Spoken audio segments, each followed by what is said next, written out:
सभी भक्तजनों को जय श्री कृष्णा। भक्तजनों, अब इसके पश्चात हम गीता जी के 16वें अध्याय का पाठ श्रवण करेंगे। हिंदी में ये पाठ है। हिंदी में इसलिए पाठ श्रवण करवाए जा रहे हैं ताकि सभी को समझ में आए। संस्कृत में प्रयत्न करेंगे कि सभी पाठ आपके लिए उपलब्ध करवा सकें। आरंभ करते हैं। श्री भगवान बोले, भय का सर्वथा अभाव, अर्थात जहाँ पर भय ना हो। अंतःकरण की पूर्ण निर्मलता, हमारा अंतःकरण अंदर से स्वच्छ हो।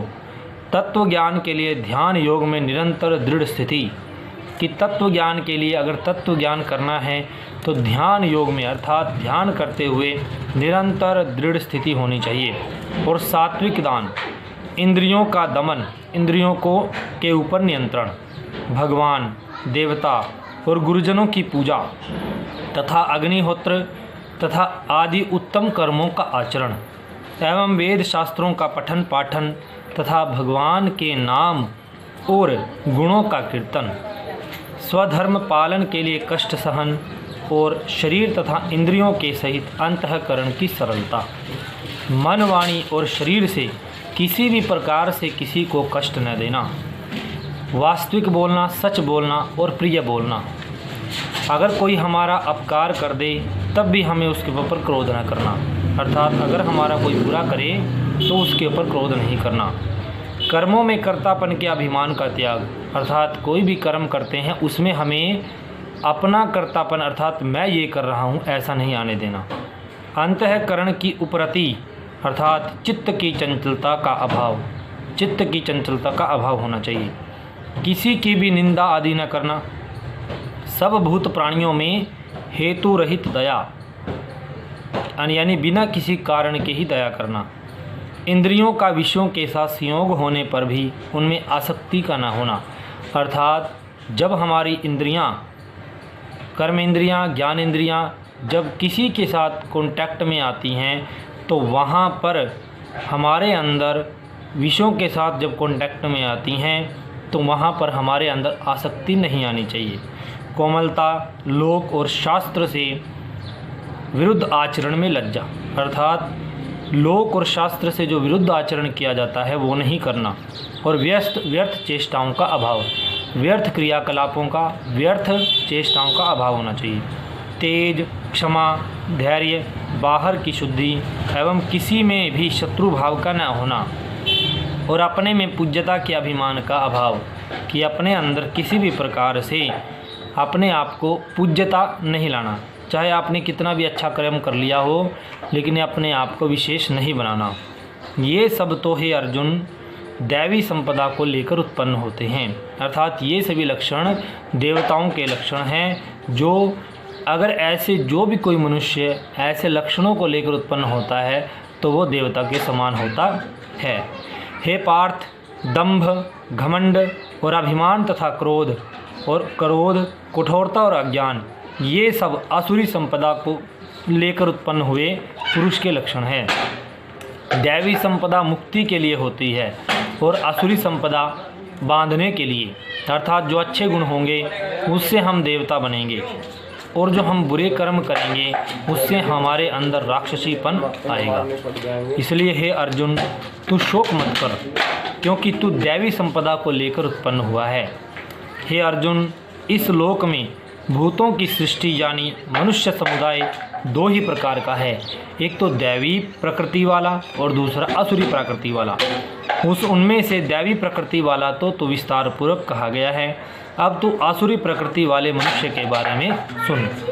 असुर स्वभाव वाले मनुष्य प्रवृत्ति और निवृत्ति इन दोनों को नहीं जानते, अर्थात किसी चीज़ को करना है किसी चीज़ को नहीं करना वो नहीं जानते। उनमें न तो बाहर भीतर की शुद्धि होती है, न श्रेष्ठ आचरण होता है, न सत्य भाषण होता है। वे आसुरी प्रकृति वाले मनुष्य कहा करते हैं कि जगत आश्रय रहित है, कि जगत हमें नहीं पता किसके सहारे है, बिना सहारे के है, सर्वथा असत्य है, सब कुछ असत्य है, बिना ईश्वर के है, अपने आप केवल स्त्री पुरुष के संयोग से उत्पन्न हुआ है। वो कहते हैं कि परमात्मा का मनुष्य की उत्पत्ति में कोई योगदान नहीं, केवल स्त्री पुरुष के संयोग से ये संसार चलता है। अतएव केवल काम ही इसका कारण है, अर्थात वो केवल मनुष्य की काम भावना को ही इसका कारण मानते हैं, इसके सिवा और क्या है।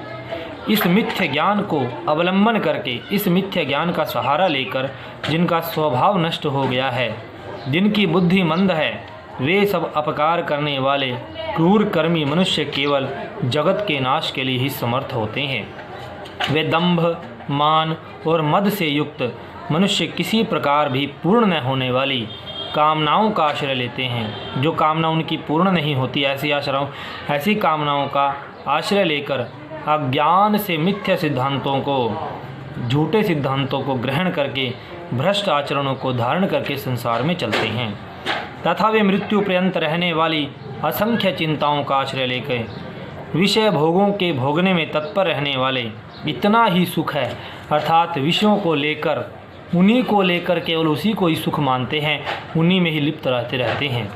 वे आशा की सैकड़ों फांसियों से बंधे हुए मनुष्य काम क्रोध के परायण होकर, अर्थात काम और क्रोध से युक्त होकर विषय भोगों के साथ अन्यायपूर्वक विषय भोगों में लगे हुए, काम वासनाओं में लगे हुए अन्यायपूर्वक धन आदि को इकट्ठा करते हैं।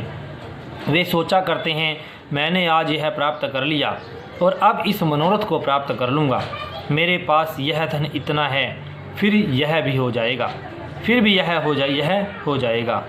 वह शत्रु मेरे द्वारा मारा गया और उन दूसरे शत्रुओं को मैं मार डालूँगा, अर्थात सभी जगह मैं करते हैं। मैं ईश्वर हूँ, इस ऐश्वर्य को भोगने वाला हूँ, मैं सब सिद्धियों से युक्त हूँ और बलवान तथा सुखी भी मैं ही हूँ।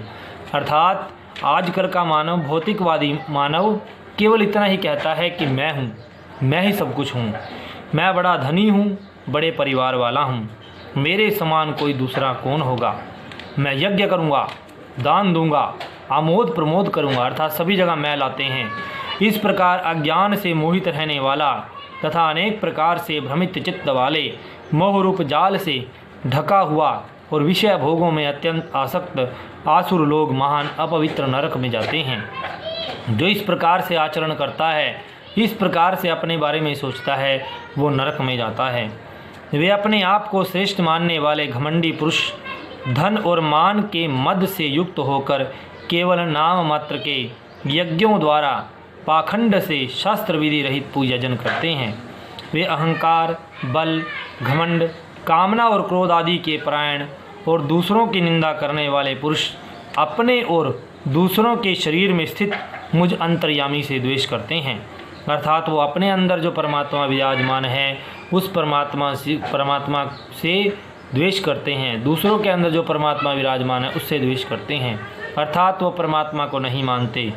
उन द्वेष करने वाले पापाचारी और क्रूर कर्मी नराधमों को मैं संसार में बार बार आसुरी योनियों में डालता हूँ। हे अर्जुन, वे मूढ़ मुझको न प्राप्त होकर ही जन्म जन्म में आसुरी योनि को प्राप्त होते हैं, अर्थात वो परमात्मा को प्राप्त नहीं करते, बार बार राक्षस बनते हैं, फिर उससे भी अति नीच गति को प्राप्त हो जाते हैं, अर्थात घोर नरकों में पड़ते हैं। काम, क्रोध तथा लोभ, अर्थात कामना करना, काम वासना में लिप्त रहना, क्रोध करना, लोभ करना, किसी भी चीज़ का लालच करना, ये तीन प्रकार के नरक के द्वार आत्मा का नाश करने वाले तथा आत्मा की अधोगति करने वाले होते हैं। अर्थात जो मनुष्य काम वासनाओं में लिप्त रहता है, कामनाओं में फंसा रहता है, जो मनुष्य लोभ करता है, लालच करता है, जो मनुष्य क्रोध करता है, क्योंकि क्रोध में मनुष्य कुछ से कुछ कर सकता है, अपनों को मार सकता है, परायों को मान सकता है, अपना नुकसान कर सकता है, दूसरे का नुकसान करता है। काम वासना में लगा हुआ और कामनाओं की पूर्ति के लिए मनुष्य बुरे से बुरा भी कर्म कर सकता है, और लालच में, लोभ में फंसा हुआ इंसान भी कुछ भी कर सकता है, अर्थात वो अपनी तो दुर्गति करता ही है, अपनी आत्मा, अपने शरीर की तो दुर्गति करता ही है, साथ में आत्मा को भी परेशान करता है। अतएव इन तीनों को त्याग देना चाहिए। हे अर्जुन, इन तीनों नरक के द्वारों से मुक्त पुरुष अपने कल्याण का आचरण करता है, इससे वह परम गति को जाता है, अर्थात मुझको प्राप्त हो जाता है।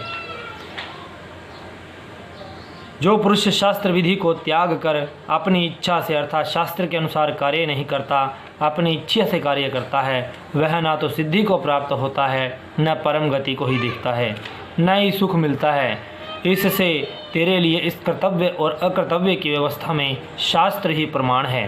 अर्थात जहाँ पर भी तुझे कर्तव्य और अकर्तव्य के बारे में पूछना हो तो वहाँ पर शास्त्रों को खोलकर पढ़ना चाहिए। ऐसा जान कर तू शास्त्र विधि से नियत कर्म ही करने योग्य है। बोलो श्री कृष्ण चंद्र महाराज की जय।